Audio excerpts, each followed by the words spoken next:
bonjour tout le monde! On est à nos essais aujourd'hui du Arctic Cat Wildcat X Limited 2016. Méchante machine d'agrément. Hein, mon Raymond?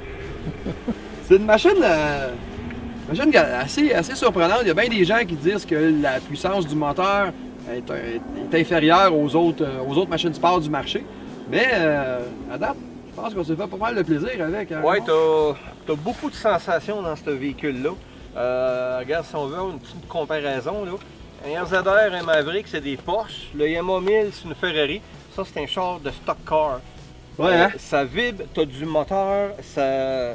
On dirait que t'es collé à terre, là, tu sens absolument tout. Ouais, c'est un feeling complètement séparé. La position de conduite du Arctic Cat est complètement différente de tout ce qui se fait présentement sur le marché. Le seul qui se rapproche un peu, c'est le YXZ 1000 de Yamaha. On est assis complètement dedans. C'est un baquet, c'est merveilleux. Les bons supports latéraux aussi sur au niveau des sièges. Ouais. Puis une affaire qu'il faut vraiment mentionner, la suspension.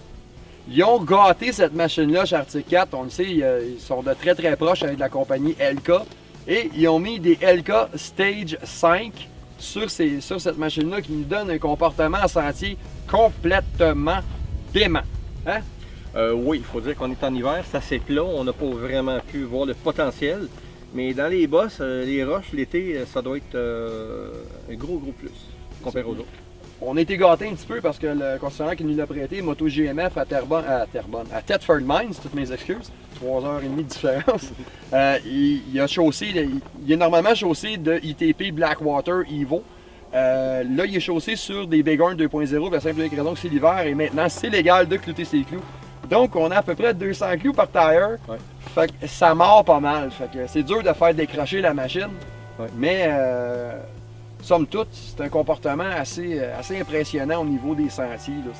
Ça va bien. Puis la direction est très précise, très rapide. Le steering est pas trop gros.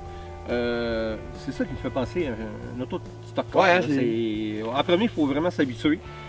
Puis après, quand on a le bon feeling, c'est super excitant. C'est l'étagement surtout de la crémaillère. Hein? La réaction, c'est comme...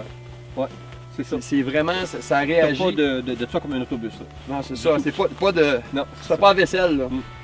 Non, ça, c'est franchement... Puis pour le montant demandé, si je me rappelle bien, c'est 23 299. Ouais, 23 299 $. Il tombe pas mal dans la moyenne. Puis est-ce que vraiment la puissance du moteur-là est un handicap versus, mettons, un Maverick ou un XP1000 chez Polaris? Ben, moi, c'est sûr que c'est glacé un petit peu, mais je trouve que la puissance, ça doit être un petit peu en dessous. Un petit peu en dessous, mais c'est-tu un handicap pour la machine? Oh, je dirais que non. À moins de faire du désert, de faire 100 000 $, mais d'un sentier, là, ça répond bien. C'est tout de suite, ça a du torque, c'est un gros V2. C'est simplement pour ça. Il faut avouer une chose, la sonorité. Ils ont changé le système d'échappement, je pense que c'est l'an passé. Ça sonnait un petit peu touffe-touffe. Cette année, on a vraiment l'impression d'avoir quelque chose d'un petit peu plus viscéral. C'est un peu plus mâle, là. Ça a du poil sur le chest. Là. Ça a du son, ça a du coffre. C'est plaisant à conduire. Donc, on est... encore là, je pense qu'on est resté un petit peu surpris de la machine. Tu t'en penses? Oui. Je pensais que c'était plus mollo que ça. Puis c'est pour ça que j'en reviens tout le temps au char de stock car. T'embarques là-dedans, puis c'est ça. C'est pas comme les autres. C'est vraiment plus brutal. Mais c'est le fun. C'est plus mécanique. Ouais. C'est comme... Non, c'est vraiment plaisant. Puis c'est probablement une des machines qui porte le mieux sur le marché présentement. C'est dommage aujourd'hui parce qu'on a des sentiers où est-ce qu'on est, on n'a pas pogné de sentier vraiment sinueux ou très accidenté. Mais on a eu la chance de la pousser un peu. Ouais. Puis les résultats sont très impressionnants. Une affaire qui est bien plaisante, c'est que l'ensemble complet, c'est quand même relativement réussi. Il y a un look typique.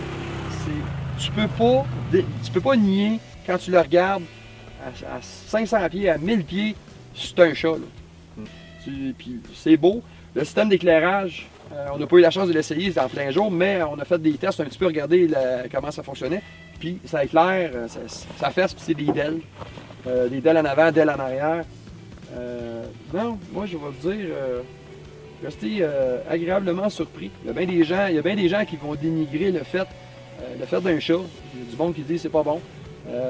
Ravalez vos cuillères, là, ça fait la job en masse, puis ça porte. C'est sa grosse qualité, c'est sa tenue de route. Ouais, avec du LK, écoute, tu as quasiment 1,5 pied de débattement. Ben, tout en partant, tu dis LK Stage 5, ouais. C'est parmi les meilleurs amortisseurs au monde. C'est fait ici au Québec en plus, à Boucherville. C'est de l'ingénierie là-dedans. Ça fait des années que je joue avec des produits LK dans plusieurs marques et j'ai jamais été déçu. Puis à date, le Stage 5, dans tout ce que je l'ai vu, à toutes les sauces, ça a toujours été solide. Puis ça, c'est un point. Avec ce genre de suspension-là, pour 23 300 $, là, on en a en masse pour son argent pour se faire du fun.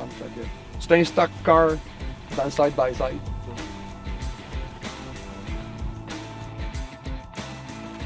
Alors, les résultats de l'essai de l'Arctic Cat Wildcat X Limited 2016.